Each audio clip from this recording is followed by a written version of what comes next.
व्यूह के ऑब्जेक्टिव में सेकंड ऑब्जेक्टिव है हमारा 1 1 1 1। चलिए 2 गुणा 2 का ही ले लेते हैं।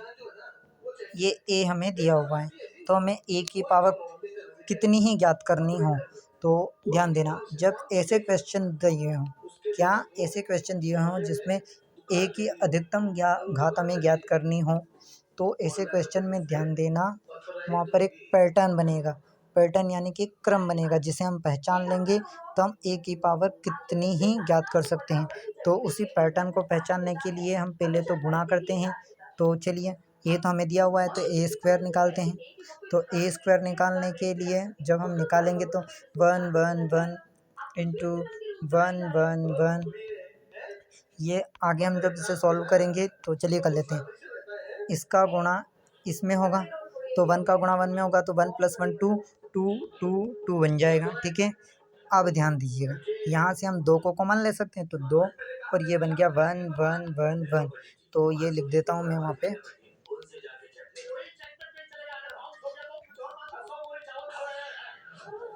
तो ए स्क्वायर का मान आया हमारा, ए स्क्वायर का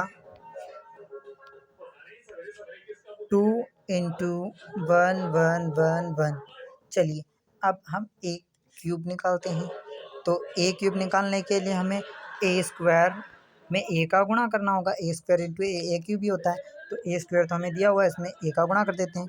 तो चलिए करते हैं। ए स्क्वायर ये रहा हमारा, क्या रहा, ये रहा। चलिए 2 का अंदर ही गुणा कर देते हैं, ये कर दिया हमने। ये ए स्क्वायर आया था हमारा, इसमें ए का गुणा करेंगे जब हम, तो हमें मिलेगा, क्या मिलेगा हमें यहाँ पे, 2 का गुणा 2 में किया, 2 का गुणा 2 में किया, दोनों को जोड़ा, यानी कि 4 4 4 4, ये मिलेगा हमें यहाँ पर ए क्यूब। तो ए क्यूब रख देते हैं।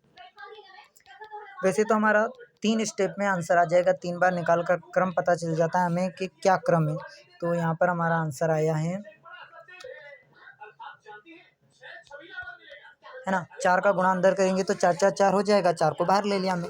अब ध्यान दीजिएगा, एक बार और निकाल लेते हैं, a⁴। इसी प्रकार जो ये हमारा आया है आंसर a⁴, इसमें a का मल्टीप्लाई कर देंगे तो हमारा आंसर आ जाएगा, जो कि 8 1 1 1 आएगा। अब ध्यान दीजिएगा, 2 4 8, 2 4 8, ये तो जो भी पीछे लगा हुआ है तो a है, देख लीजिए यहाँ पर, ये रहा। तो इसकी जगह तो मैं a रख देता हूँ, 2 4 8। तो चलिए इसे आगे हल करते हैं, इनकी जगह a रख देता हूँ।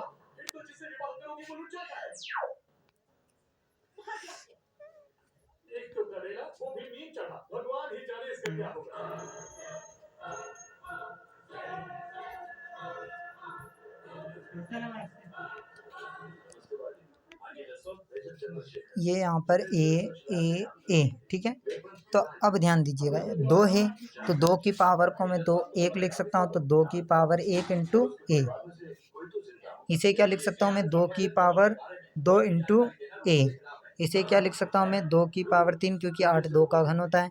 तो ये, अब ध्यान दीजिएगा, यहाँ पर ए की पावर कितनी है, 4, इसमें से 1 कम किया 2 की पावर में तो 3 हो गया। यहाँ 3 थी, यहाँ पर हमने 1 कम किया तो 2 हो गया। यहाँ 2 थी, 1 कम किया तो 1 हो गया। यानी जो a⁴ है उसमें से 1 कम कर दो और वो 2 की पावर लगा दो और उसमें a का मल्टीप्लाई कर दो, तो हमारा आंसर आ जाएगा। तो इसी प्रकार हम निकालते हैं a⁴n का फॉर्मूला, फिर उससे हल करेंगे, क्योंकि क्रम हमें पता चल चुका है क्या है।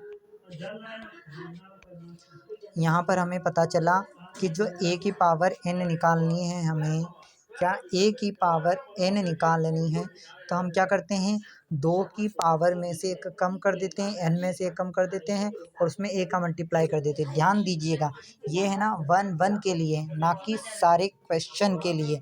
यहाँ पर बहुत गड़बड़ी होती है कि सारे क्वेश्चन में यही फॉर्मूला अप्लाई कर देते हैं, ऐसा नहीं होता है।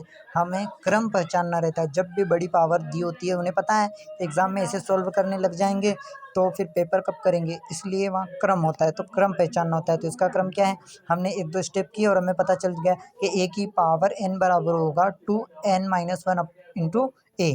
तो हमें जो निकालना है वो n की वैल्यू रख देते हैं, क्या, n इंटू ए, n - 1 इंटू ए। चलिए लिख ही लेते हैं, n - 1।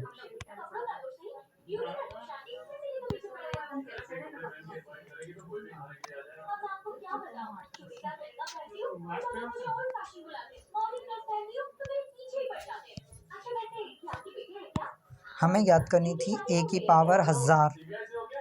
ठीक है, कुछ भी याद कर सकते हैं। तो एन की जगह 1000 रखा तो इधर भी 1000 रख दो, तो 2 की पावर 1000 में से गया तो 999 इंटू ए।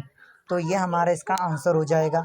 आप ए की वैल्यू भी रख सकते हैं, ए की वैल्यू यहाँ रखेंगे तो हमारा आगे, क्योंकि ऑब्जेक्टिव में तो कुछ भी दे सकते हैं, तो सारे जो जो इसके संभव आंसर है वो लिख देते हैं। तो 2 की पावर 999 इंटू ए का जब इसमें गुणा करेंगे तो ये बन जाएगा 2 की पावर 999, 2 की पावर 999, 2 की पावर, ये जो भी बनेगा। तो इस प्रकार ऐसे वाले क्वेश्चन को हल करेंगे। तो इनमें क्रम पहचानना महत्वपूर्ण होता है। धन्यवाद।